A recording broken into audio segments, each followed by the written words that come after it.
and even share with others, especially friends, family members, that you need to let them know exactly and benefit from the knowledge and information that will be shared on this platform today.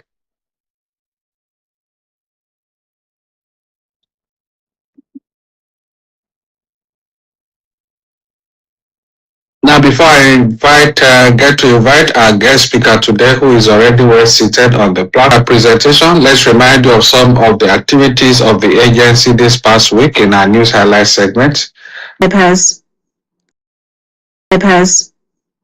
Intercept 500 IED components in Nigeria. Two times counselor at Ibeju Lekki Local Government Council in linking him. Intercept 500 IED components in Nigeria. Two times counselor at Ibeju Lekki Local Government Council in linking him to illicit drug sale and trafficking.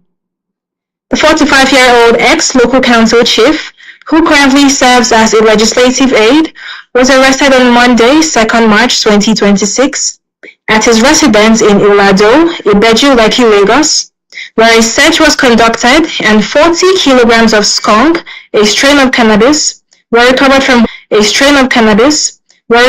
one of his rooms. In his statement, Sheleru admitted ownership of the exhibits and the property where it was recovered.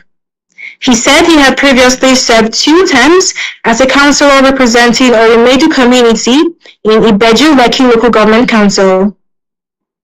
At the Federal Capital Territory, Abuja, NDLVA officers on Tuesday, 3rd March, intercepted a 32-year-old businessman, Emeka Hyginus Okwor, in a vehicle coming from Oboloafo in Enugu State to Zuba, FCT. When his luggage was searched, 1,000 pills of tapentadol, 250 milligrams, were found concealed inside baby diapers. The suspect admitted ownership and revealed that he was taking the consignment to Guduwa village in Gurara local government area, Niger State, where he has a provision store. On same day, 3rd of March, NDLVA operatives on patrol along Kaba-Obajena Highway, Kogi State, intercepted the consignment of Colorado, a synthetic strain of cannabis weighing 1.550 kilograms, concealed inside a standing fan carton belonging to 36-year-old Cameroonian May Ali Mohammed, who hails from Marowa, Republic of Cameroon. The suspect was traveling in a commercial bus from Lagos to Cameroon en route Lokoja, Kano, and Maiduguri. In March, operatives on patrol along Mokwajeba Road on Wednesday, 4th March, intercepted a commercial bus coming from Ibadan, Oyo State, with 500 pieces of improvised explosive device components concealed inside a white sack to be delivered to a recipient at Peregi. A swift follow-up operation led to the arrest of the recipients, Osama Abdullahi, at Peregi, Mashedu local government area of the state. No fewer than 122,000 pills of tramadol and 700 grams of methamphetamine were recovered from the false bottom of a truck marked ENU 645XX, conveying 2,000 cartons of local drinks by NDLVA operatives in Yola, Adamawa State on Wednesday, 4th March. While Muhammad Ali Tramadol, NDLVA officers in Nazifi Mudassir and Kabir Musa in possession of 46 kilograms of skunk. In Delta, 4,000 police Austin Isusi were arrested at Egbisi Forest, Umuwonde local government area, Edo State, where 1,910.25 kilograms of skunk was destroyed by NDLVA operatives on 2 farms, while at Ikin Town, Owan East local government area, another suspect, Alaba Adeboye, was apprehended with 176.50 kilograms skunk. While commending the officers and men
avoid negative peer pressure, and prioritize academic excellence and personal discipline.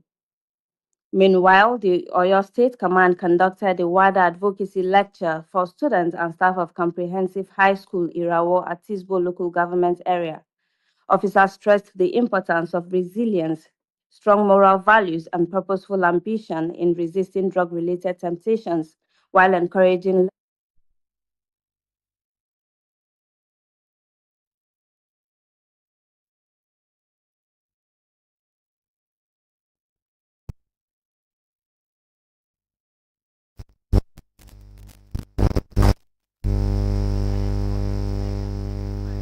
WADA sensitization lecture to students and staff of Government Girls Secondary School catch-up. The session encouraged students to adopt healthy habits, remain committed to their studies, and recognize the long-term consequences of substance abuse on their aspirations and community well-being. On Friday, 6th March 2026, the Ebonyi State Command conducted a WADA sensitization lecture for students and staff of Archbishop Akinola International Secondary School, Afikpo. Officers emphasized the role of education, integrity, and self-discipline in helping young people resist drug abuse while inspiring them to become advocates for a drug-free society. Concluding the week's activities, the Sokoto State Command delivered a WADA enlightenment lecture to students and staff of Government Day Secondary School, Ilela. The session reiterated the importance of personal responsibility, positive values, and community support in combating drug abuse, while motivating students to pursue excellence and contribute meaningfully to building a safe and healthy society. That's the update for this week. My name is Peace, and I hand over to our host, Mr. Femi Babafemi. All right, thank you very much there, Peace and Neta. Welcome back from the news highlight segment. Now let's remind ourselves that while we are on this space, please note that when we approve you to be on the speaker's corner, ensure you remain muted until after the presentation by our guest speaker, and then we'll start inviting individuals to unmute themselves one after the other, make their contributions or ask their questions. We always appreciate your cooperation every week in this regard. Thank you. Now let's quickly, we're getting to the nitty-gritty of it now. Let's quickly tell you or remind you about the NDLA's call center. That's a facility that the agency has put in place to provide psychosocial support services to those who may be struggling with substance abuse in any part of the country, wherever they are. We have at the call center, at the drug abuse call center, we have counselors, clinical psychologists, psychotherapists, as well as psychiatric doctors who work 24/7 to provide teletherapy. And all again is 0800 10 20 30 40. That's all you need to do. You are not paying for the call. The bill is on us. Apart from that, we also like to let you know that this service is language friendly, language sensitive, meaning that if you cannot speak any of they have our experts, our professionals there who will be able to attend to you in any of these languages. This is to further deepen the availability of this service to those in the grassroots, in the communities, rural areas. And so no one really has an excuse not to seek help when indeed they are in need of help. That's the update or PSA for this program today.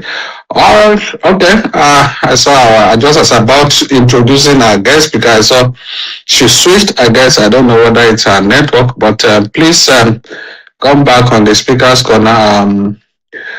Our guest speaker, and she's no other person than Gloria Oluchi Ita. She is a clinical psychologist. Indeed, Gloria Oluchi Ita is a licensed clinical psychologist with over a decade of professional experience providing evidence-based psychological services to individuals, organizations, and communities. She is licensed by the National Association of Clinical Psychologists, NSCP, and holds a master's degree in clinical psychologist. Okay, let me approve. She's back. Her professional training includes advanced certifications in cognitive behavioral therapy (CBT), dialectical behavior therapy (that's DBT), trauma-informed care, family systems therapy, mindfulness, alongside leadership and management training. She has also received specialized training in working with veterans and military personnel. Over the years, Gloria has built a diverse career spanning the education sector, non-governmental organizations, drug rehabilitation centers, domestic and sexual violence response agencies, correctional institutions, veteran and military populations, and the technology industry. Across these sectors, she has delivered impactful mental health interventions aimed at rehabilitation, resilience building, and psychological well-being. She has facilitated therapeutic group sessions for sexual offenders in Nigerian correctional institutions, focusing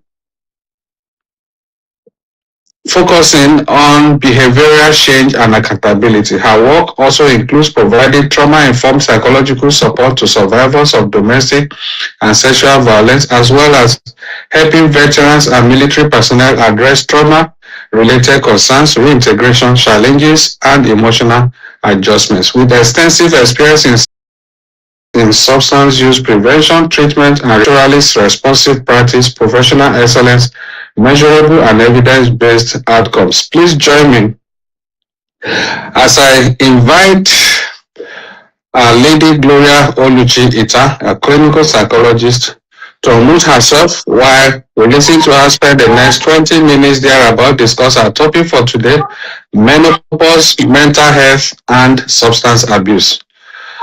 Please go ahead. It's our pleasure to have you, Lady Gloria. Thank you. Thank you, sir. Good afternoon, everyone. Please can you confirm that you can hear me?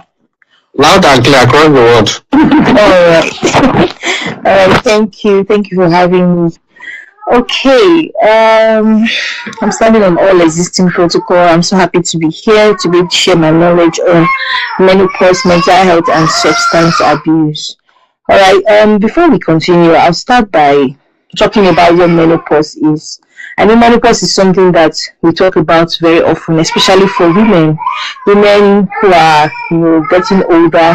You hear a lot about menopause and all. But one thing that people don't generally talk about is how this menopause affects these women, their mental health, and even how it impacts or how it influences substance abuse among this population. And it's very important that we're talking about this because every single one of us is either you're a woman or you have a woman in your life. You probably have a woman who has experienced this in the past or is currently experiencing it, or will most likely experience this.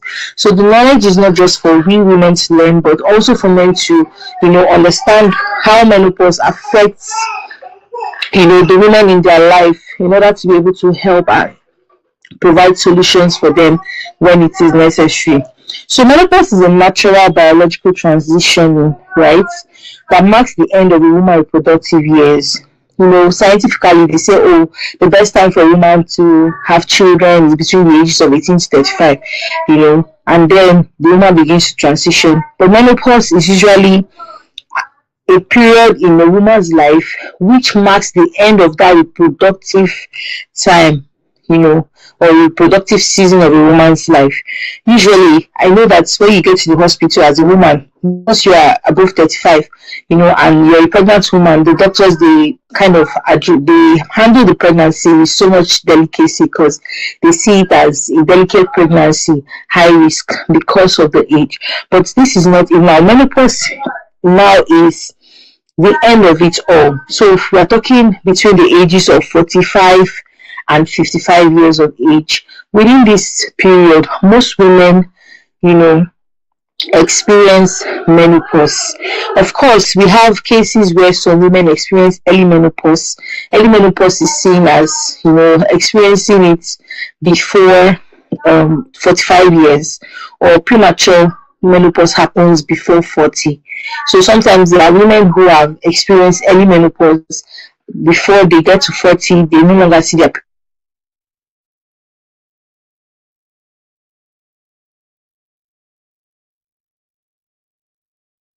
a year without seeing her menstrual cycle, her menstrual period, she is diagnosed to have experienced menopause.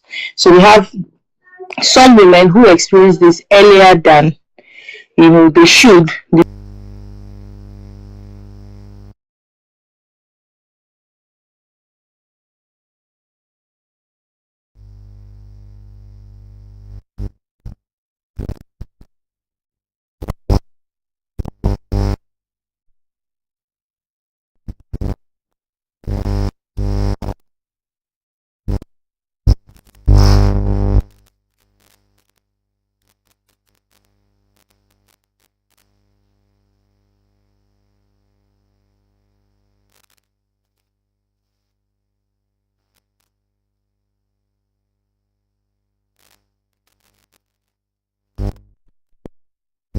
After some period of time, your body is not also it's not always going to be the same. You know, everything that you see that is standing and looking so fresh, at some point the body is sagging and everything is looking different. And most times this worries a lot of women, and it begins to affect them. And because of that, it makes it even tough.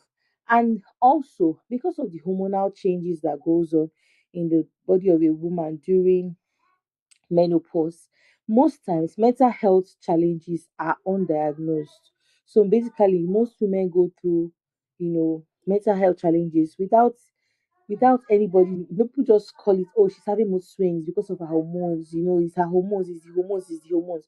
But many people do not even know the gravity of how this mental health um disorders, if I should call that, is actually affecting this woman, which can even lead up to, her using substances as a coping mechanism to get out of this mental health challenges.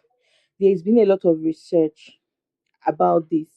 According to International Journal of Drug Policy, they've seen that women in midlife between the ages of 45 to 64 are now consuming more alcohol than previous generation. And a lot of things can be achievable, you know, in the society. That's one of it. But then again, a lot of women use this in the guise of, oh, I need to sleep. They want to sleep. They want to feel less anxious. And most women, their go-to is, substances like alcohol, benzodiazepine, pain medications, sleeping, prescription medications as well to help them to sleep or to help them to regulate those emotions that they are unable to regulate as a result of the menopause that they are facing, right? And some of these mental health problems that women face, of course, sleep disturbances caused by, most women experience insomnia, of course, caused by the hormonal changes that they experience. Sleep disturbances are there, mood changes. Most women has always been known to have a lot of mood changes as a result of fluctuating hormones like estrogen and progesterone and all that, which also affects other hormones like serotonin and the rest. So women has always been known to have mood swings over the years based on hormones. But at menopause period, perimenopause and menopause time, it becomes even more complicated. There's a lot of mood changes going on, there's a lot of hormonal shifts, and all these things affect how the woman is able to manage stress. So sometimes you're asking, oh, what's causing the stress with this woman? There are a lot of things. Like I said, it's not just the hormonal parts, it's also linked together with, life challenges. I'm imagining my mom, I'm thinking of my mom in her 40s when she started experiencing menopause. At that point in time, she had children that were in the university, trying to sort out, oh, children being in university, paying school fees, that kind of makes it more difficult. So even though she's facing the hormonal changes, if all things being equal, she probably will be able to manage that anxiety and all better. But with the fact that, oh, I have kids in school that I don't know how they are doing, I don't know if they are okay, and all the other worries that affects the middle-aged woman, you see that it increases the chances of that woman having, these mental health concerns that might, affect her in as a person. So I've talked about, I mentioned perimenopause just not long ago, and that's because menopause has three phases. There's the perimenopause, which is the transition period before menopause. So even before menopause itself, there's usually this period between 4 to 10 years, depending on individual, where that happens. This 4 to 10 years is before the actual menopause happens, and within this period, there's a lot of fluctuating hormones. You know, irregular menstrual cycle. Maybe they have their period today and this month, and then 2 months later, it's coming back again. There's all that. They even begin to have many psychological symptoms at this time. The anxiety starts, the depressive symptoms, they have very low lows, you know, irritability and anger. Some people experience brain fog. Brain fog is basically, you just have this you know, um, cloudy thing in your mind where you can't really think deeply. Like it just feels like there's a cloud around your mind that you can't think. A lot of people experience that within this period. Of course, the sleep disturbances as well, emotional vulnerability, reduced self-esteem. Like I said, at this point, the woman is getting older. She's not looking as beautiful as she used to when she was younger, most likely. And then most women are having concerns about this, identity concerns as well. Most are even experiencing health age related health problems, at this point in time, which usually would affect them. Then we have the menopause stage, which is the one I mentioned as being diagnosed 12 consecutive months of not having a menstruation. And then we have the postmenopause period, which is the period after menopause. At this point, the hormonal levels are beginning to stabilize. Most women are able now to manage their emotion.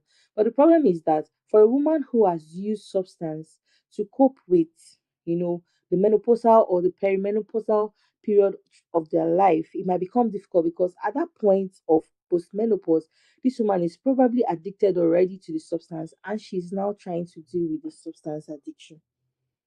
All right.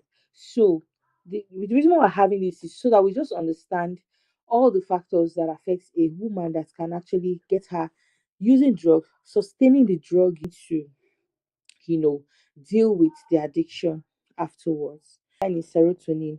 Serotonin helps with percent of serotonin in your bloodstream to help you to cope with, dopamine. Dopamine is our happy hormone, helps us to feel relaxed, helps to reward, helps to motivate us. Now there's a decrease in dopamine as well. There's a decrease in GABA. GABA is also used to give us it's supposed to help to calm you, help to regulate anxiety as well. Now, when these hormones are in low supply in the bloodstream, obviously the woman becomes emotionally unstable. She can't sleep, she's highly sensitive. Now, not because she wants to, but because of everything that is going on in her body system. Now, what substance does for most of these people is in hormones is that most substance helps, they act on, these hormones. Serotonin is shoot up, but the problem is that most times substance will increase it. So I said, let's say it was 20% we needed. When you take substance, instead of giving you 20, it probably give you 40 or 50%. So that's the highness, that's that reward system. You feel good, you feel calmer, you feel you're able to sleep. But the problem is the body, because the body has an automatic reward system that helps, the, that helps you to, just adapt to everything. The higher you're taking, the more substance you're taking in the bloodstream unprescribed, the more your body is getting used to that heightened level of that hormone in the system. And then even when you are now at 20%, which is the regular, at that point in time, you can no longer feel okay because the body is used to having 60% of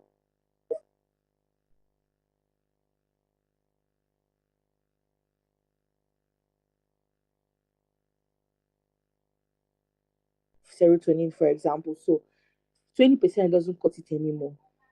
And it doesn't feel like it is normal anymore because drug tolerance has happened. The body is now, she's, hot flashes, just this heat or night sweats, you know, fatigue, joint pain, the brain fog I talked about, reduced energy level, which is also known that most substance also help to actually activate this. I mean, people who use substance in my practice have as I explain how Substance help them to feel more motivated. You hear people say things like, "Oh, once I smoke like this, I become more creative. It helps me to act better. It helps me to do things better," because they actually experience those things by using the substance. But the problem is, it doesn't end there. There is the drug tolerance I talked about. There is the addiction, which is now the problem and becomes difficult to break. Okay, so the mostly used substance that most people within menopause use are the alcohol, sedative, the benzodiazepine, prescription medication, pain medication are very commonly used by people range. So I've kind of explained the cycle. So changes in the woman's body tries to cope with using that you wish to go and keep you longer than you wish to stay. It doesn't always end. I always Most people who use substance have good reasons for starting when you're having your low moments, they most likely find themselves in a place where they're using this substance over and over again, and it becomes so much of a problem and it becomes hard to let go of. All right. So what do you do, or what can I encourage women within menopausal age? They can do to help? The first thing is understand that it is biological. You're not alone, right? You're not alone facing this. Most women go through these phases. And the truth is, it's not just menopause that comes with anxiety and all these emotions. I mean, a lot of women report, even during their menstrual cycle, how they have very low moods. Even within their, they have low moods, they have anxiety, they have depression, which can be medical, right? So it is not just tied to menopause. Menopause is real, and these experiences are real as well. But it can happen to anyone at any point, and anything could trigger that. So the first thing first is to understand that it is normal, it is biological, it is happening, right? Then get help. Sometimes there are some hormonal replacement therapy that are given by doctors that are prescribed that can actually help to manage some of these symptoms. You don't have to self-diagnose or self-medicate. See a doctor, see a proper pharmacy, and they might prescribe drugs for you. Because most time when doctors are monitoring the use of substances, they monitor the duration as well, and they also monitor the withdrawal. As in taking away this drug, they wean you off the substance after a period of time. So drugs that are prescribed should be taken only when prescribed by a medical professional. Also, make use of support. You can always go to talk to someone about it. Sometimes what is weighing you down is even more than the biological parts. If, for example, someone is having anxiety and the anxiety is caused by there's a situation that is causing the anxiety, no matter the amount of drugs you take or you try to use to manage the anxiety, it will only treat the symptoms, but it's not going to treat the cause of the anxiety. It's still going to be there if you don't change your mindset, if you don't do some therapy to help to change how you're thinking about the situation, or remove that thing that is causing the anxiety will just be there, and you just keep increasing the dose of the substance over and over again until you find yourself addicted to substance. So, so there is that seeking therapy, seeking professional help. It is never a fluke. Also, you can actually build social support among yourself. Some women have found it rewarding to be in communities at that age, right? It is very important that, because of course most women at that age, you're already experiencing emptiness, your kids are no longer around, some people have even lost their spouses, a lot of things. Life has really happened. Some men find it rewarding to connect with other forms of support, people that are going through the same thing like them, or just creating a family or community around yourself that helps you to, manage, this period, right? That they are giving you what that you need at the time.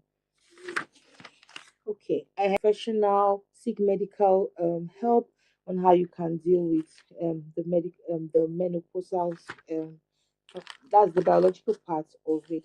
I think that's it for now. Just take questions if we have any. All right, thank you very much, Adia Lady Gloria Ita. Excellent. Now, let me quickly make a okay. I'll quickly make a confession. Then I'll acknowledge some of our people on the space, and then we'll go full blast into the conversation. Now, the choice of this topic Honestly, it's not our own idea. It's as a result of popular demand by quite a number of women who are in our DM telling us about this issue of menopause and substance abuse, menopause, mental health, and substance abuse. Indeed, one of them would have loved to speak here today, but because of the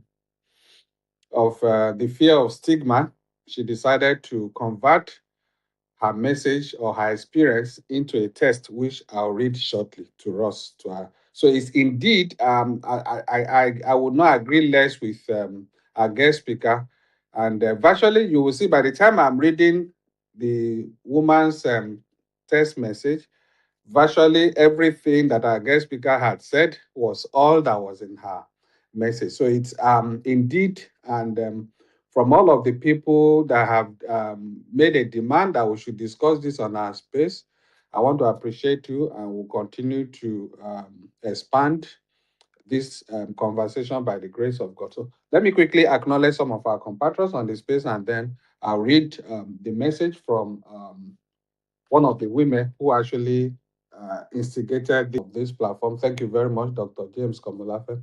I've also seen our compatriots.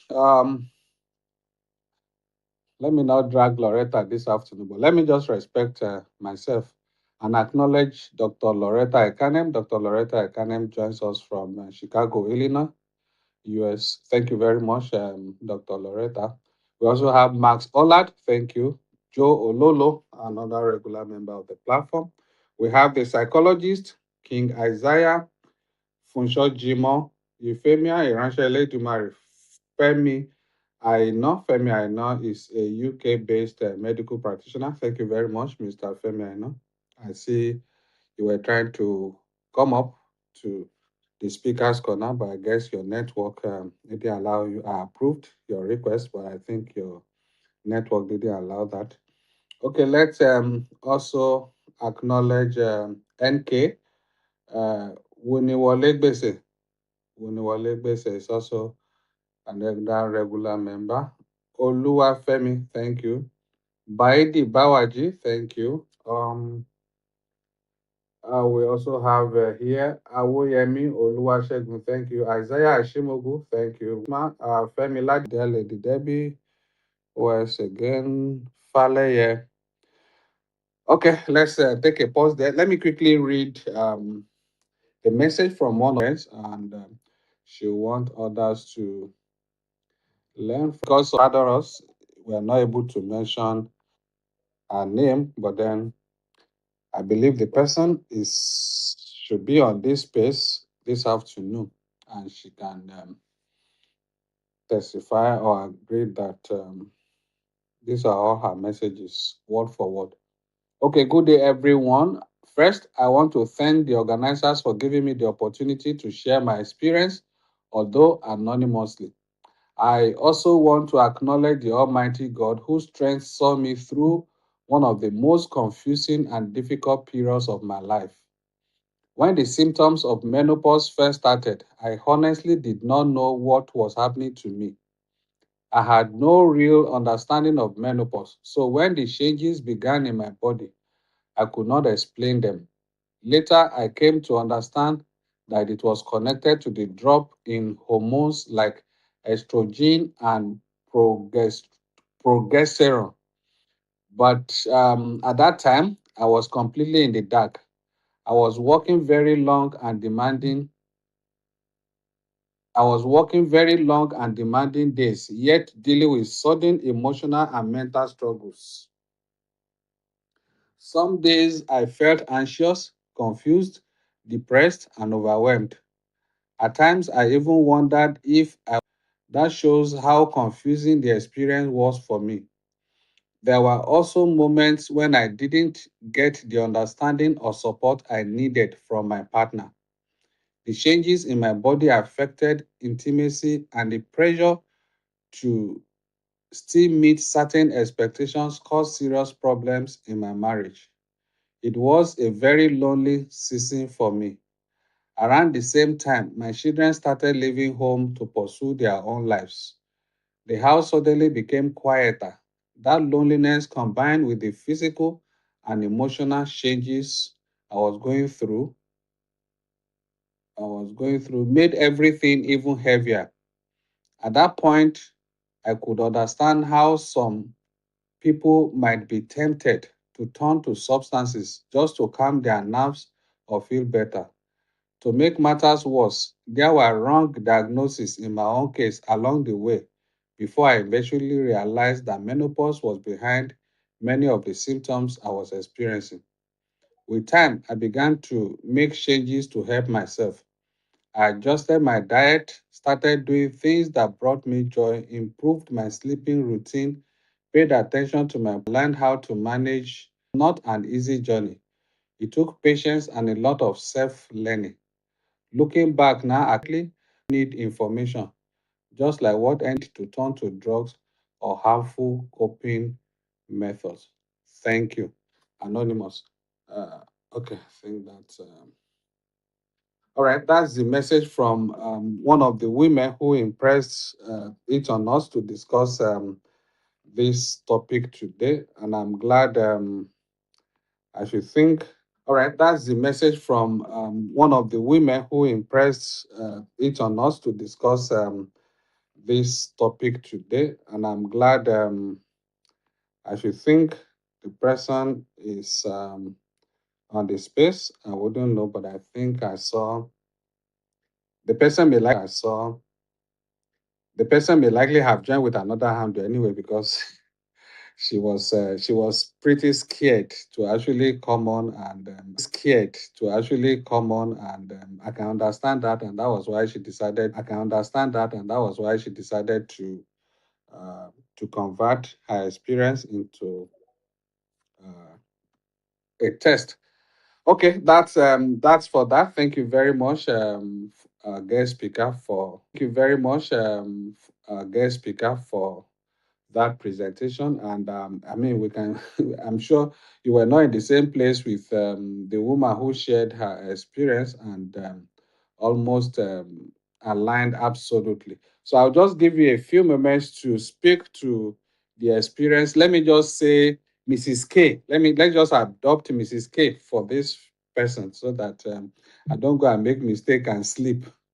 Okay, please let Lady Gloria please speak to the experience shared by Mrs. K in that message that I read to us on the platform, and then we'll start taking questions. For those that may want to contribute, please do a request for the mic to move to the speaker's corner so that we can approve you, and then we'll start also taking questions from our DM.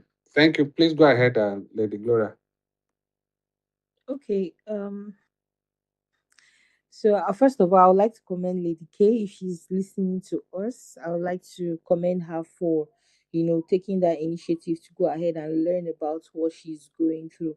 A lot of women just suffer, many things without even trying to find out what is happening to them. And yes, she was correct when she talked about the lower levels of estrogen and progesterone, which leads to all those experiences that she had mentioned.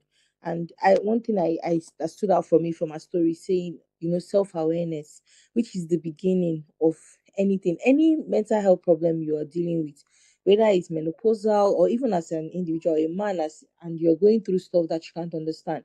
You find yourself in a situation where you are isolating yourself more than normal. You find yourself less interested in things that you usually are interested in, or always irritable. I recall some years back in my life, I think that was 2017. I just noticed I was very irritable, like always angry. I was angry at everybody, I was angry at everything. It didn't make sense to me. I didn't even really know what was going on until I think I had a fight, a major fight with my sister. It was crazy. It was a huge fight. My mom was trying to separate. It was terrible. And then I started asking myself that this is unusual. As in, everybody knows that I'm a very peaceful person. I don't even, if you even insult me, I'll just walk away. But the fact that all these things might just be a pointer that there is something going on. And before you to be able to identify these mental health things, it all starts with awareness. Just being aware, self-awareness. Self-awareness basically is just knowing yourself, about understanding the emotion of other people. It starts I used to be. Now that can be a pointer. So self-awareness is very important because self-awareness helps you to start seeking solution. If you don't know where the problem or the root cause is, you might just allow it to go on for so long without getting the right help that you need. It all starts with you knowing yourself, understanding what's going on inside of me. What am I? How am I reacting to this? Why am I reacting the way I am reacting? Sometimes it might not be anger or irritability, like I said, it might just be numbness. You just find yourself in a place where you are like, you know what, I don't care. Anything that happens, you don't bother, you don't care, you are not motivated to do anything. Now, all these can be pointers to a mental health concern. And then she talked about self care, which is very important as well. Take care of yourself. When it comes to hormones and hormonal imbalances, there are a lot of food that has been um linked to hormone, like hormone regulation. Like for example, food like soybean, avocados, and the rest has been said to have phytoestrogens that actually helps, to regulate estrogen levels in the bloodstream. There are a lot of food out there that can actually help you to regulate your hormonal levels, right? That are not medications, which lifestyle change can actually help you to achieve that. I don't know if everyone knows, but it's also scientifically proven that exercise helps the body to release natural endorphins, which are natural painkillers, natural mood boosters that helps you to relax, that helps you to stay calm, that helps you to sleep better.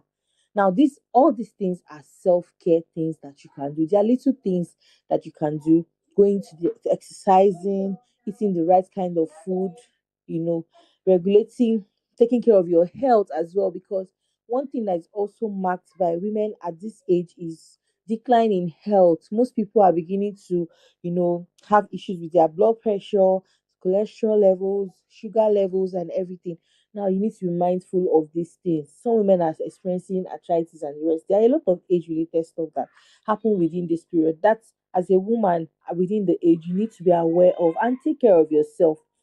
I know we are in a country. I'm hoping that it's better now, but I know that many people at least from the people I know that around here where I stay, many people don't like to go to hospitals. People don't like hospitals. When they hear hospital, they feel like, oh, it's a big deal. But you need to take care of yourself. Regular checks, making sure that you're eating the right kinds of food.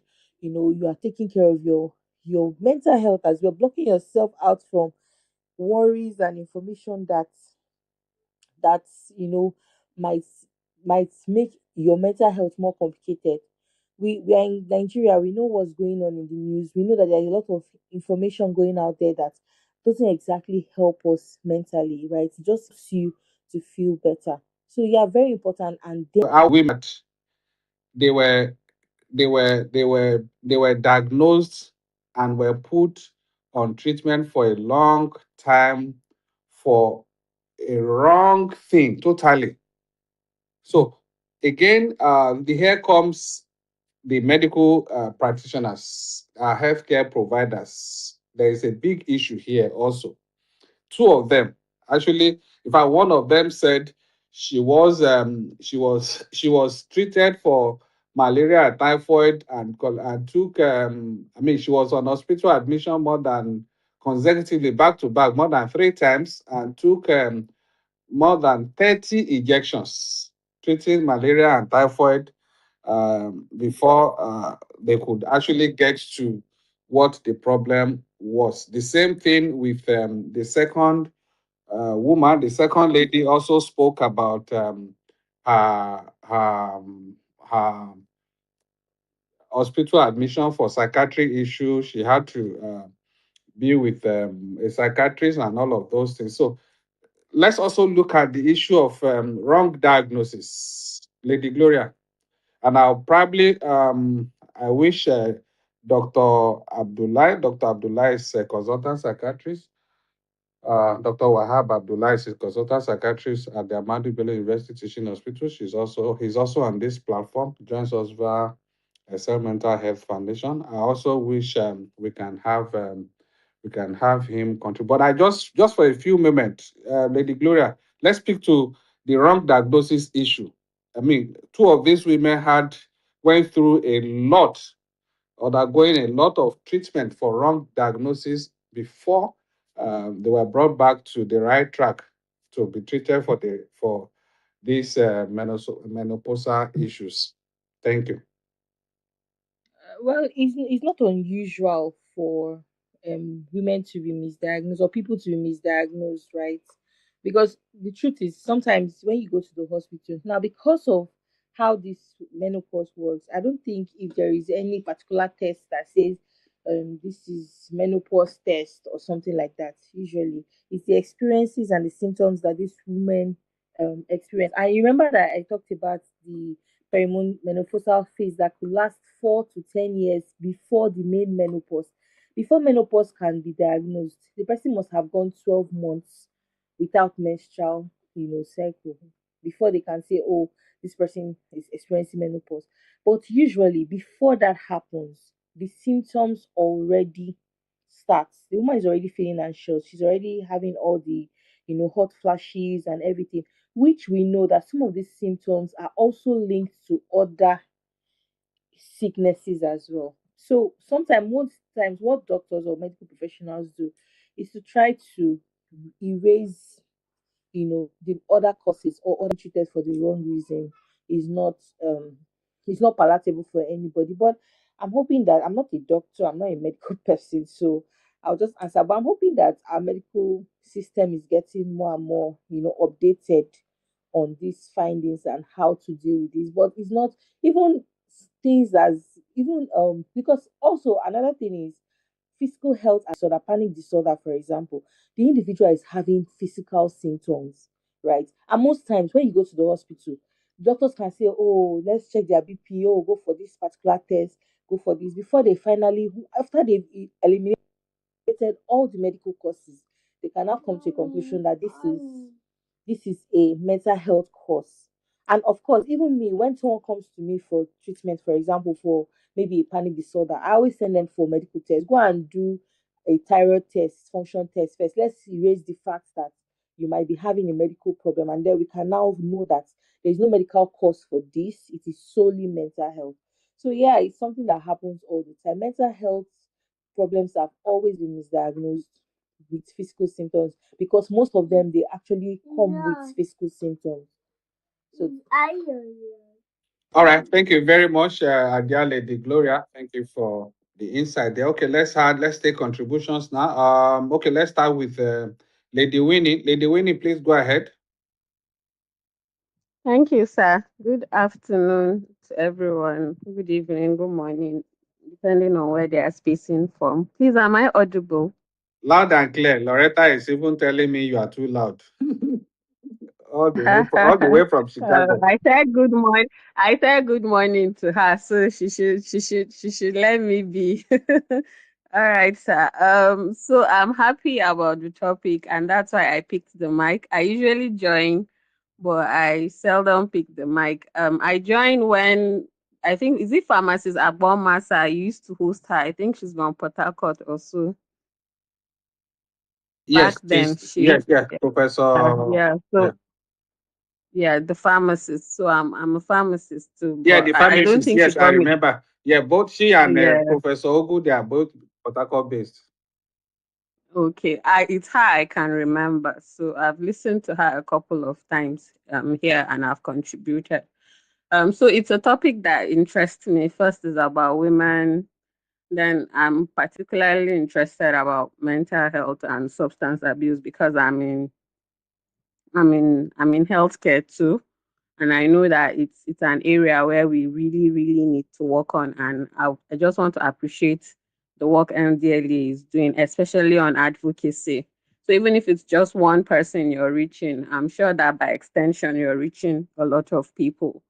And I want to say that recently people have been throwing more light on menopause, and it's a good thing. And sadly, because there is no enough information, we've gotten to find out that people don't handle it well. But people are now talking about it, and it's even in phases. Because now we hear about is it perimenopause or premenopause? I haven't reached the age, Sha, so I'm also just learning. So I think perimenopause, but I think I'll soon be menopausal. So prior to, I think some people start even as early as in their early 40s or late 30s before the main menopause thing or what. So I'm happy the advocacy is and we're learning. There's this video that used to be online of a black lady that had her hair completely bald and smoke was coming out. She was abroad. I don't know if it's the US. So that's how the changes can be. Like I think she was outside because the temperature was cool. You could see her head like literally smoking, and they said it was because of menopause.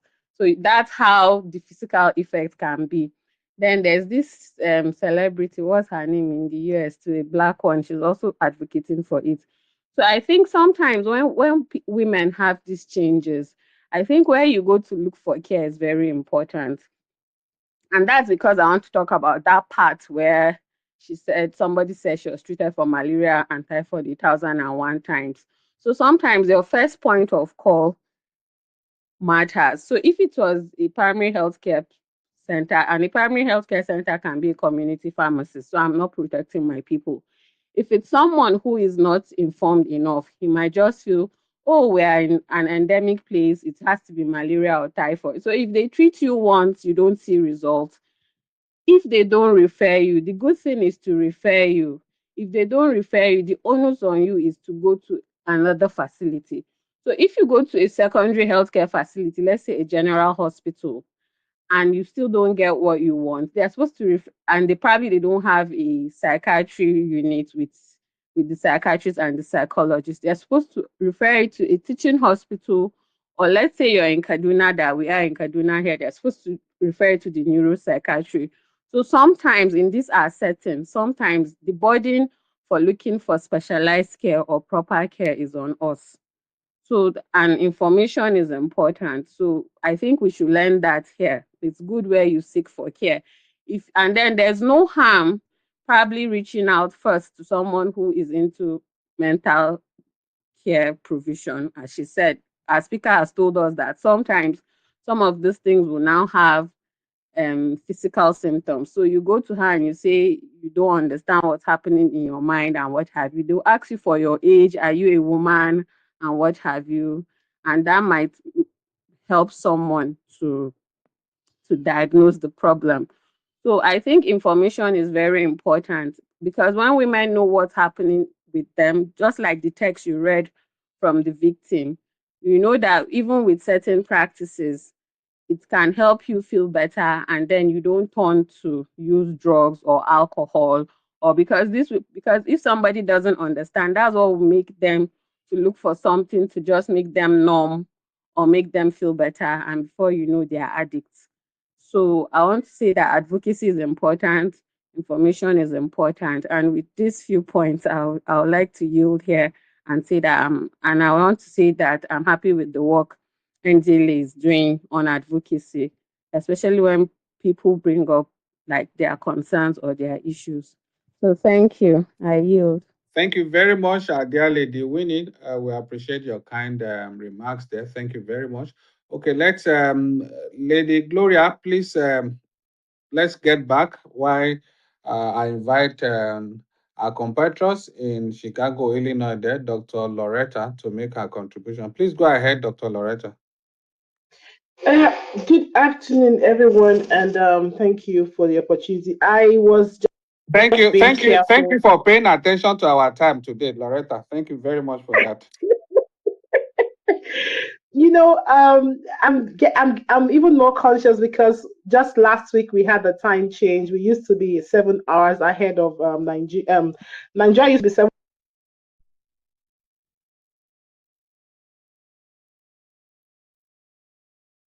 I'm not there yet. I'm trusting God to also experience that. It's a joy of every woman to experience menopause, even though it comes with all its dramas.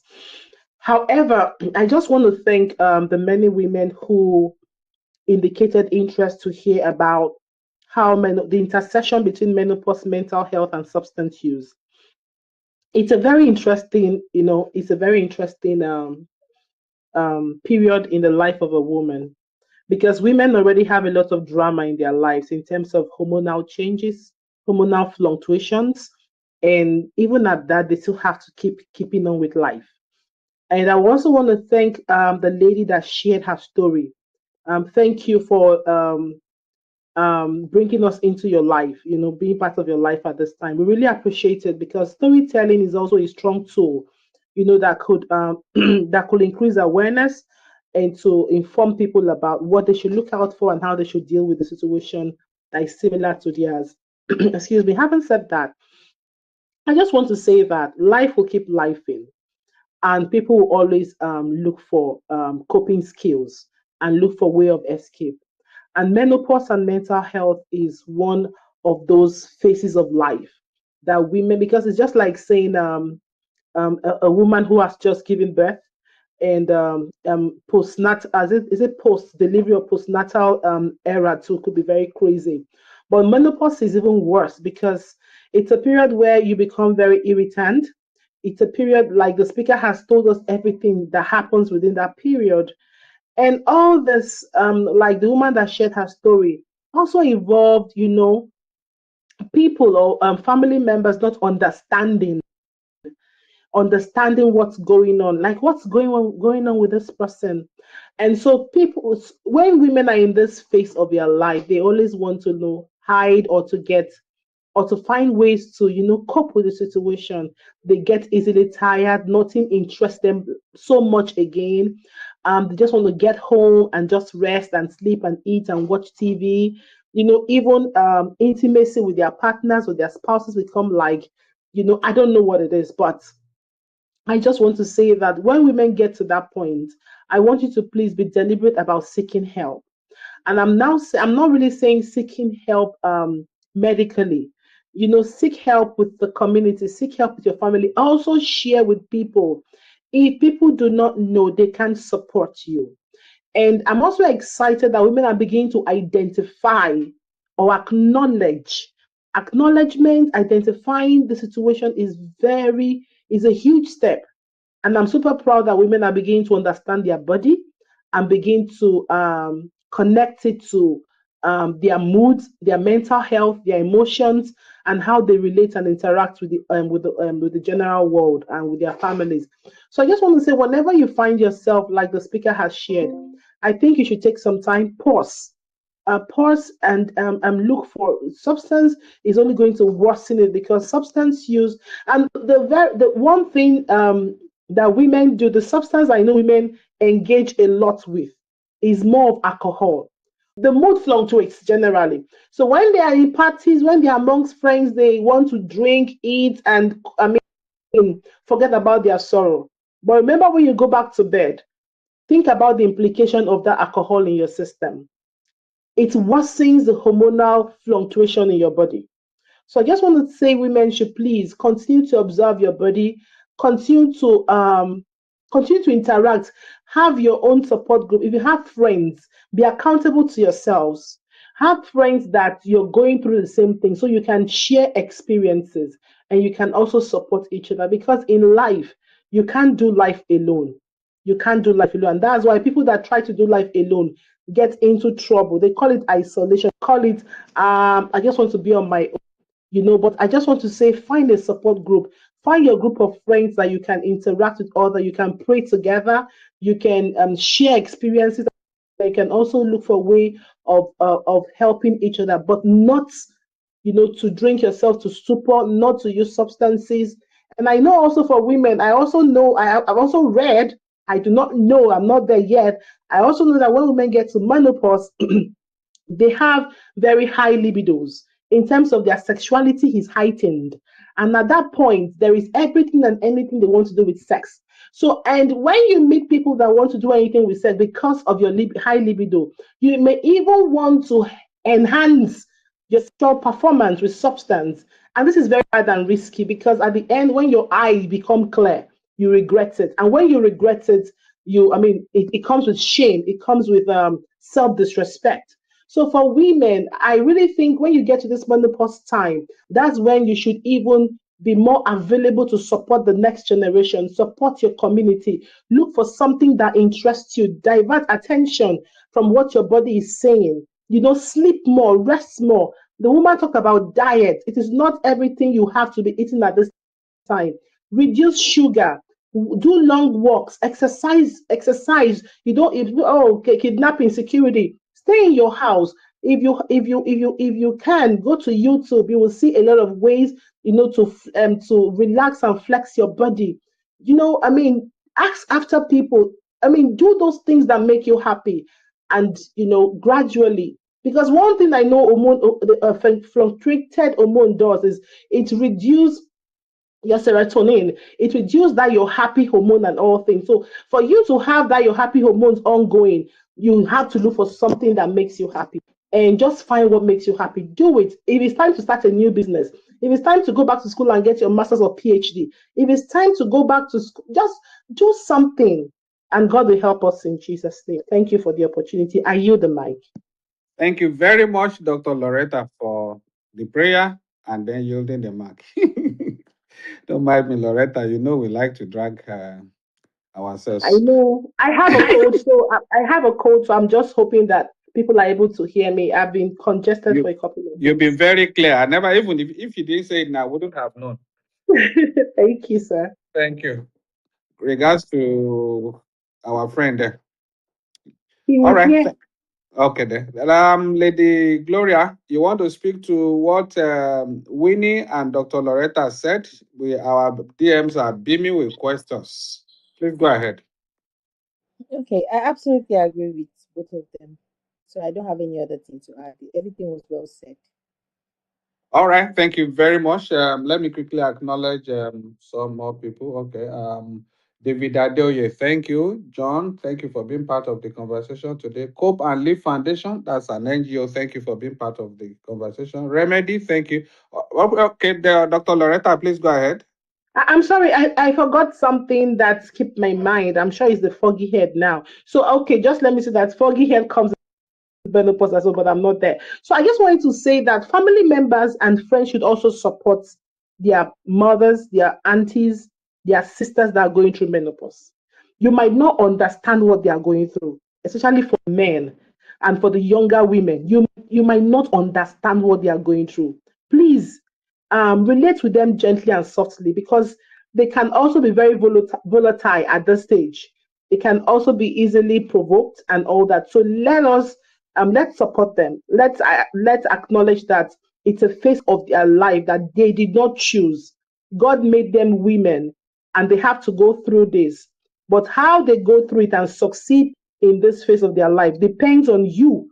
So there is nothing as powerful, there's nothing as strong as community family support. So husband, if you're here and your wife is within that phase of life, please, this is when you have to love her even more. This is when you have to support her more. When she says she's not in the mood, she's actually not in the mood. And I just want to say, please support them. And the children as well. This is when you support your mom. She might not understand what you're going through. Make her understand. Speak to them, because this is also when women begin to find some medical, having some medical challenges, high blood pressure, high blood sugar, so a lot of things, waist pain, leg pain, I mean breathing problem, a lot of things. So it's a terrible combination of, as we get older, our body becomes very susceptible to things that we don't even have control over. So please help them. I mean, if it need vitamin, just let's support this. I won't call them older because I think the speaker can correct me. Menopause starts late 40s, early 50s, and so on. So if you find or know a friend, family member that is within this age range, don't think they're crazy. They are going through some biological changes and fluctuations that you cannot understand. Thank you, and I yield the mic. All right, thank you very much. I must confess that I thought I have seen or had it. I've seen enough when I see women go through monthly menstrual pain and all of those things. But with the stories of the number of women I've listened to on this pre-menopausal, menopausal, and post-menopausal challenges, I'm telling you, I respect women more than ever before. Thank you once again. Let's quickly invite Mr. Femi Aino. Mr. Femi Aino joins us from UK. I hope your network, UK network, will not disappoint us here today. Mr. Femi Aino, please go ahead, unmute yourself. Good afternoon, sir. I really appreciate your. Sorry, I really appreciate the NGLA on this topic of mental health thereabout.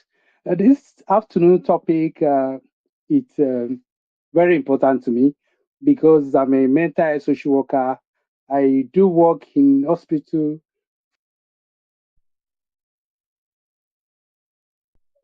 is take assessment thereabouts.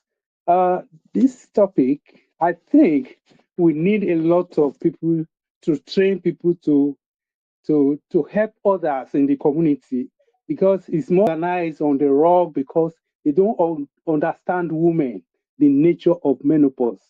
Like for instance, if you have so when you are lucky to have a woman who has been a nurse, sorry to say, there could be some time that it can easily provoke, it can easily get upset, you know, because I'm a mental health social worker. I had a lot of experiences concerning mental health and menopause because whatever we do at all, we go out to take history from your day one, from your youth, from your childhood experience. We take your history so that we'll be able to give a feedback concerning your diagnosis. You know, now, what I'm trying to contribute is that we need more people, we need more hand on the desk to train people to go to the community to educate people, to educate both men and women, not women alone, so that they will understand this period of a woman of women. They need to be carefully handled because sometimes when I look at them, there's what we call hoarding in mental health. You see some women, they will be buying a lot of things. It's not their intention because of the period they are into. They love to buy things because of the symptom. Because when your dopamine go down, it requires some reward. Like, oh, what do I need to balance up? Some people use we call it maladictive method, like going to alcohol, cocaine, drug, opium, mention a few, so that a lot of things happening in this topic that we cannot cover many of them. So we need more hands to train people so that we spread the tentacle of how to get people informed in the community so that people will get educated about it. Thank you very much. Very well said. Thank you very much, Mr. Femi Aina. Mr. Femi Aina is a social health worker in the UK. He joins us from. Thank you very much for your insights today and your contribution. Let me quickly go to our DM. I believe I don't have anybody waiting to speak here. Okay, I also want to appreciate everyone joining us via our Facebook page and our YouTube channel. Thank you. I'm seeing some messages from that other side. We appreciate you for being a part of the conversation. We'll be taking some questions coming from your side also shortly. But let me start with this one from Otumba Suleiman. Otumba Suleiman, first, appreciate our guest speaker for the brilliant presentation and the details. Also appreciate every other person that has spoken today. But I would like to ask that our guest speaker should address what is expected of our men because the woman whose story was read to us, she mentioned something about her partner, which I suspect is her husband, not understanding her, and that shook her marriage. So I think there is most of the things that have been said here today addressed the women solely, more solely, and I think there is the need to also address the men in the lives of these women. What are their expected roles during this period? I'll please ask our guest speaker. All right, Dr. Lady Gloria, please go ahead. I believe you got the question. Yes, yes, I did. Okay, so very important. Just like what Femi Aino had said, the first thing is the people need to be aware. Like the men need to be aware, the community needs to be aware of this because the truth of it is, I'm a woman, but I rarely hear people talk about menopause. The first time I ever heard anything menopause or it's becoming real was when my mom was experiencing it. So that was the first time I even knew that there was something apart from doing therapy or something. That's the first time. So first of all is education. People need to be aware. We need to make these men aware. Speak more about it. I think Dr. Loretta already spoke about that as well. That is need to educate more people. Then for the men also, the first thing is you need to show emotional support. Empathy is very important, right? And this empathy, obviously, it will start when this person is at menopausal phase. You need to show empathy. Empathy for me is a skill that everyone should have as a human being, right? Show empathy.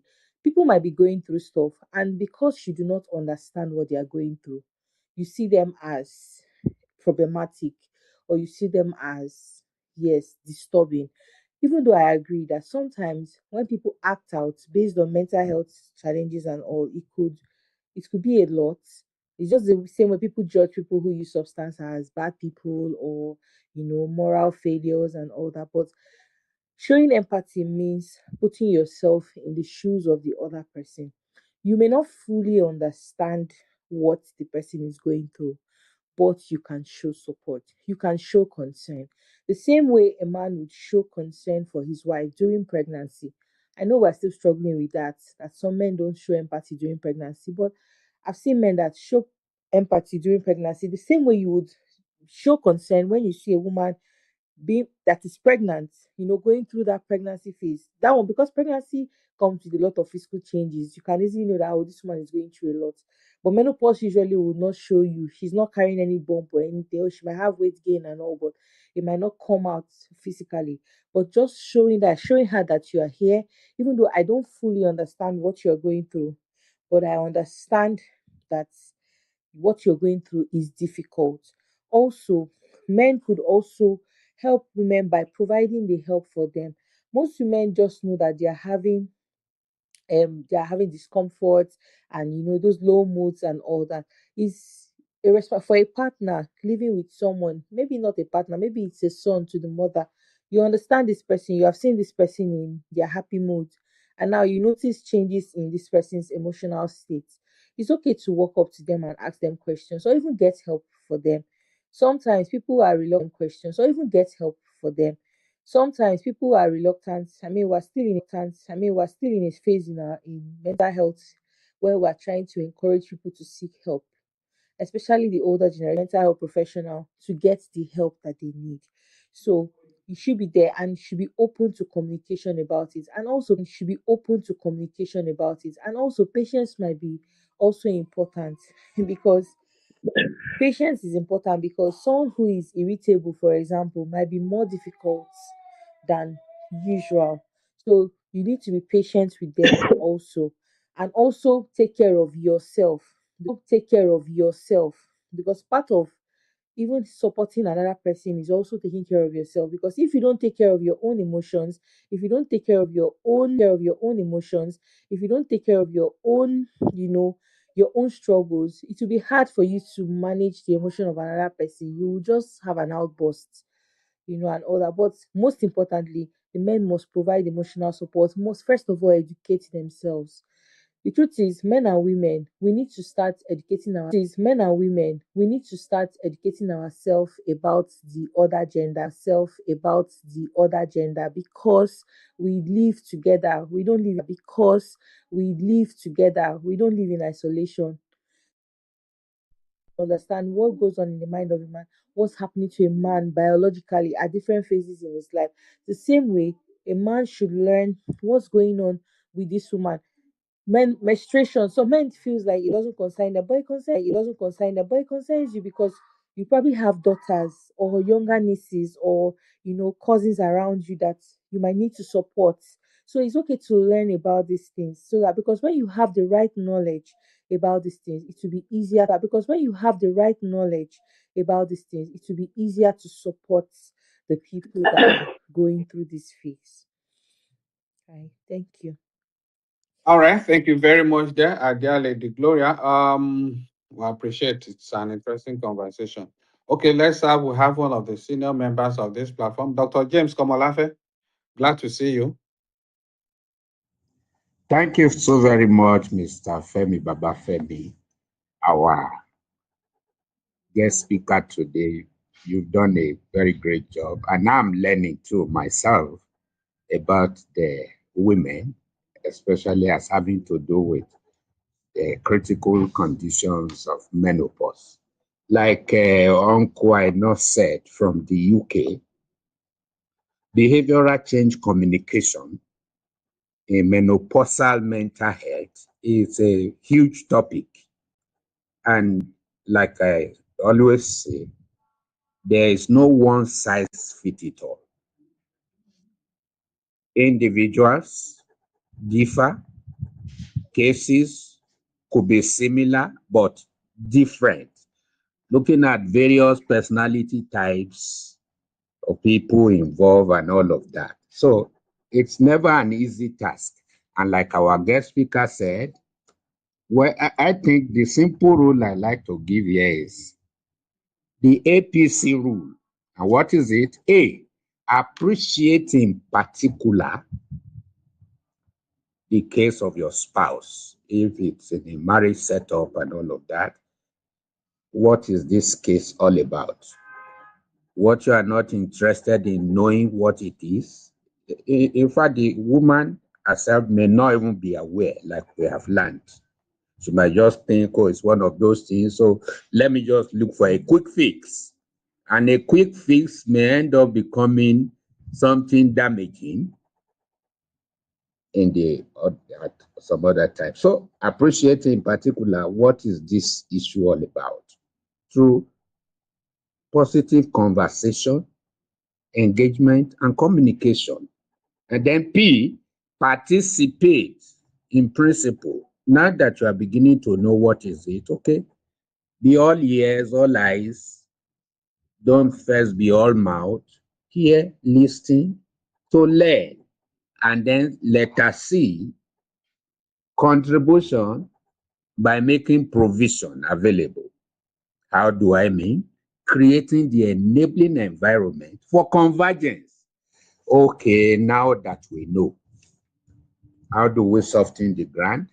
How do we ensure a safe landing? What are the vital lessons here? So that in so doing, there's harmony as against acrimony. In so doing, we minimize all the triggers around and create a safe environment for us to cope within that time. So, like I said, each case in particular differ. So you can't really fix it for everybody to say, anytime it is this, just do this, just do this. It may even backfire and self-sabotage. So that's my little contribution there. Thank you very much, sir. Thank you very much, Dr. James Komolafe. Always coming in very handy and helpful with a lot of insight there. Thank you once again, Dr. James Komolafe. We're glad to have you contribute to the discussion today. Okay, let me invite our guest speaker to come back now. Lady Gloria, please quickly come back. Let's take some 2, 3 questions and then we close the space for today so that people who are fasting can go prepared to break their fast. Okay, I've seen one of our compatriots, Honey Burger. Honey Burger, I just asked after you and boom, you showed up. Thank you very much, Honey Burger, for being part of the conversation today. Honey Burger joins us from Chicago, Illinois. That's compatriots in the US there. Thank you very much. We also have Abdullah Musa. Thank you very much. Okay, let's quickly take a few questions from our DM so that it doesn't seem like we ignore the people in the DM throughout today's conversation. This is coming from let me check the name. Okay, this is coming from Abu Baba. Abu Baba is first commend our guest speaker for our presentation, and then for all of the people that have spoken. This is one of my best conversations that have joined on this space. I'll tell you, even though I'm a man, but then I've learned quite a lot. And so I would like to ask that our guest speaker, if she can dwell a bit on the warning signs families and healthcare providers should look out for regarding substance misuse in menopausal women. This will go a long way in educating us, in informing us so that we can know at what point to intervene and provide help to people who see them exhibit these warning signs. Thank you. All right, thank you, Abu Babade. Please go ahead, dear Lady Gloria. All right, thank you. Thank you. Okay, so some of the warning signs you would see for substance abuse in menopausal women is, first of all, very obviously, increased use of alcohol or medication. If you find out that this person is using medication or alcohol more than they normally would be, maybe this person usually drinks before socially, but now you notice that this person is taking more and more alcohol, is frequently using alcohol, mostly at night, or relies mostly on sleeping pills, you know. Um, so I had there was this lady, an older lady, like an aunt, staying around with me at some point. And at some point, I noticed that every night she started taking, I think it was diazepam at the time. She take 5 milligram. Me, because I'm a professional in the field, substance addiction. I knew that it was off. So, and I asked the first day I saw her with medication. I asked, "Why are you taking this?" And she's like, that she cannot sleep. That she has not been able to sleep. She's having a lot of headache and she just needs to take the drug to help her sleep. I said, okay, fine. Was it diagnosed? No, that she got it from the pharmacy. Okay, fine. The first day, this person is taking this medication. Second day, I saw. She said, that one she took yesterday, it did not work.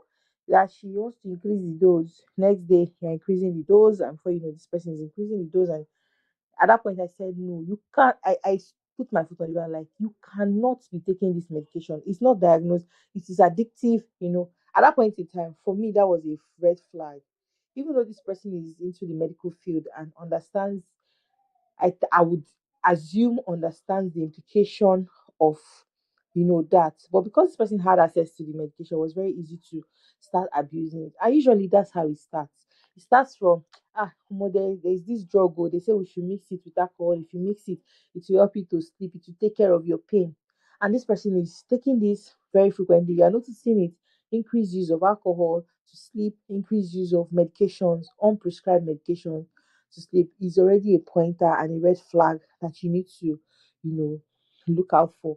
The next one is when you notice that after a while, the person is also increasing their use. So the first thing is noticing them using it regularly, and then if you also notice that they've been increasing their use and they're having difficulty controlling the use of this medication, because it starts with using one medication and then they're increasing the use of the medication and now they're having difficulty stopping the use of the medication. It might be a pointer. Then emotional and behavioral changes. So depending on the kind of medication that they are using, some medications can make people look maybe slower than they are supposed to be, or excessively hyper, and all that. Or brings you down, gives you this depressive symptom as well. You notice that this person is always having low moods, isolating themselves, or acting differently than they normally would. Because the truth about drugs is that most drug affects you mentally, especially at the at that age. You understand? You can trigger anything, it can trigger other mental health problems. And then you're noticing some changes mentally from this person. It could actually be a a pointer. Or this person is unable to fall asleep except they use this medication, or unable to function except they use this alcohol or the medication. It can also be a problem. Then the obvious one could be, someone getting drunk, of course, because of increased use of the medication, it can now start making them feel high and all. You're noticing that this person is always high on drug, or is acting strange, Of course, someone is high on alcohol, you can tell they're not working straight, they're smelling of the alcohol or anything. You can easily stay. But the truth about it is the signs will most likely be similar to the sign of a regular drug user, except because of this age bracket. First of all, for some weird reasons, many people don't believe that women abuse drugs so much. So it's very easy for women, especially at that age, who are using substances to be easily ignored or not looked into, because people would most likely not assume that someone at that age is using someone that has been using substance before. So it's something that requires paying close attention to. You need to pay close attention to this person, because before you know that, oh, this person is always taking drugs to sleep, it means that you have a close relationship, or you see this person often enough to know that this is happening. But anytime you see any unprescribed medication, increases of alcohol, or bizarre behavior that is unusual, you should raise an All right, thank you. Let's try to see if we can take two more questions before we close this space. Thank you very much, our guest speaker, dear lady Gloria Oluchi Ita. She's been with us for almost 2 hours now. Thank you very much for your time and for everyone that has made contributions to this all important topic today. This one comes from Omobaoye. Omobaoye is asking, acknowledges guest speaker for the job well done, and then asking, can therapy alone help manage menopause related mental health issues, or it still has to do with medication? Yeah, I think that's it. Thank you. Please go. Okay. So just as Dr. James had said earlier, when it comes to menopause or mental health issues, it's not a one size fits all, right? It's not a one size fits all. And Femi, I know, also mentioned that before we can treat anybody with mental health challenges or substance addiction, we usually will take history. You want to find out the history. Now, some people already have an anxiety and depression problem even before menopause. So, for people like that, of course, their symptoms might be more severe than someone who is only based or linked to the menopause. So before we decide if medication alone, medication alone, or medication and therapy, or only therapy would work, we have to know the person. You have to take history of the person, understand where is it coming from. This even the substance addiction. Some people might have substance use problem before menopause, and menopause just made it worse, right? There are people that are already experimenting with drugs, and what menopause will do is just make the situation worse. But it's not exactly menopause that is leading them to substance addiction. So, depending on what the person's case is, the mental illness, is it before the menopause? Is it after? The substance addiction, when did it start? All this history of family use, history of mental health problems and all that would actually help the professional to know how best to address the situation, and also the level of distress that the individual is facing. For some people, they might have to be on medication for a period of time, and then they are weaned off those medication. For some people, they might have to be on medication for a prolonged period of time, especially if there are also other mental health problems that are not exactly linked to menopause that are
think is about exposing ourselves to knowledge and applying that knowledge, which is called wisdom. Really, it's tough for me to answer this question, but I think it has to do with individuals and understanding what both partners want, what they are going through, and helping each other to walk through this phase. I also know that some women at this point, maybe they are widows or they are single women. They also have to be careful, because right now there are a lot of sexually transmitted infection going out there. And for women in particular, you need to be careful about HPV because HPV doesn't really show on men, and for women it's a very silent killer that leads to cervical cancer. So in the highness or the heightened level of your hormones, for sexual satisfaction, you also need to protect yourself by all means so you do not add more fuel or gas to the fire burning in your body already. But I will yield to the guest speaker. Maybe she'll do better justice to this. Thank you. All right, thank you, Dr. Loretta. Please, over to you, Lady Gloria, please. Yeah, And thank you, then you Dr. wrap it Loretta. up with your closing remarks. All right. Thank you, Dr. Loretta, for that. Okay, so what I would say when I speak most times to ladies, young ladies, when I speak most times to ladies, young ladies, when we talk about mood swings and the rest, some women say, "Oh, I'm acting out." So you're acting strange, or you are maybe being disrespectful, or you are being extremely irritable. And then when people ask you, "Why are you acting like this?" you say, "Oh, it's my hormone. I'm in my period." You're in your period does not mean that you have to be rude or you have to treat people badly. The same way, because you're having a heightened libido, doesn't exactly mean that you need to act on it. Most times, when people get out of hand and are, experimenting and exploring, it's no longer because of the libido. Most times, we're already dealing with the sexual addiction, which is another thing altogether, right? But All for the together. for the partner, it's just understanding that your partner is going through this thing. It's by communication. There are other ways that couples have learned how to satisfy themselves sexually that doesn't involve penetration and whatever. But it's up to you and your partner to determine this is how we are going to work this out. The same way the woman says, "Oh, this I have heightened libido." There are times too when the man is at the peak of his own libido. What did he do at that time? How did you guys manage it at that time? Just so it's very important. It speaks more about the family system. It speaks more about the marriage itself than even the libido or lack of libido, right? So it's more of a self control thing. It's more of a sexual addiction thing when someone is unable to manage their libido, because we all have libido. And because you have, it's just almost saying because you are hungry means that you have to go and steal to eat. It doesn't necessarily mean that, right? You still find a way to manage it. And if you feel like it's overwhelming and it's not something that you can handle, it's okay to reach out to somebody to talk about. I know people don't like to talk about sex, but it's okay to talk about it.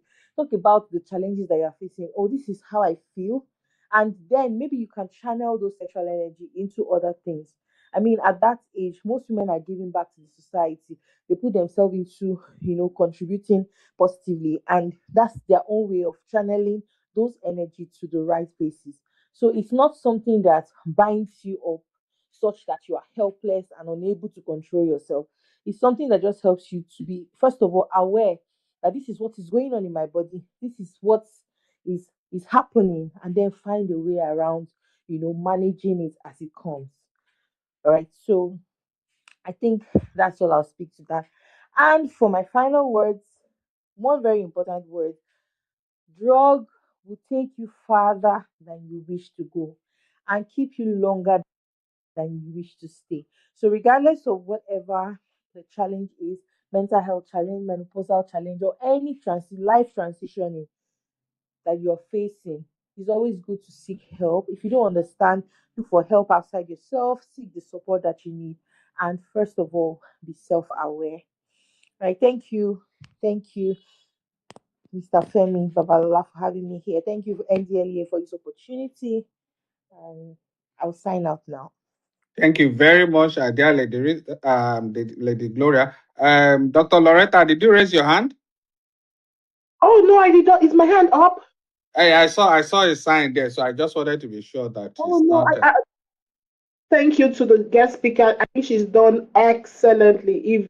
If she was in my class right now, I'll give her an A plus. Well done. That was really concise and smooth and beautiful. Well done, ma'am. Thank you very much, everyone that have been a part of this, especially guest speaker today, Lady Gloria Oluchi Ita. She is a licensed clinical psychologist with over a decade of professional experience providing evidence-based psychological services to individuals, organizations, and communities. Her professional training includes advanced certifications in CBT, that's cognitive behavioral therapy, dialectical behavior therapy, DBT, trauma informed care, family system therapy, and mindfulness alongside leadership and management training. She's been with us for the past 2 hours and she's done an excellent job today. Thank you very much. I also like to appreciate our great compatriot out there, Dr. Loretta Ekanen, for her contributions. I know the time difference, but then she always finds time to be on this space to impact and share knowledge. Thank you very much. Dr. James Komolafe. Dr. James Komalafe is a hard copy on this space. Thank you very much. Dear friend, Mr. Femi Aino, thank you for your contributions today. We appreciate you also. Thank you, dear Lady Winnie, Pharmacist Winnie. Yes, thank you very much also for being a part of the conversation today and for sharing a lot of insights from your end. That's the much we will be able to take today. And we're glad you are all part of this. And please don't forget, right as we close the space, the conversation is recorded and is available on all our social media handles. Please try to share this with someone out there. You never can tell who will need this information that will save their lives, that will empower them, because information, knowledge itself is power. So let's try as much as possible to empower as many people in our circle that may not be available at this point, but the fact that you share with them and they have some time to listen in, they may really gain a lot, just as virtually all of us on this space today have benefited. Thank you once again, everyone. We appreciate. I also want to appreciate my colleagues from this side, Rita, Francis, Dele, Mahmood, Philemon, Kubi, and the rest of you guys. I appreciate your contributions. Thank you very much for your support behind the scene here. That's the much we'll take today, and we'll be back by God's grace, hopefully. Okay, I suspect next week will be an holiday, but then whatever the case will be, we'll definitely communicate to you on our platforms. And today is Friday. Let's be mindful. Let's be careful. Let's not indulge in things that could put us in trouble or even leave us with scars that we have to live with all through the rest of our lives. Let's enjoy in moderation and avoid substance abuse or even experimenting with it at all. Until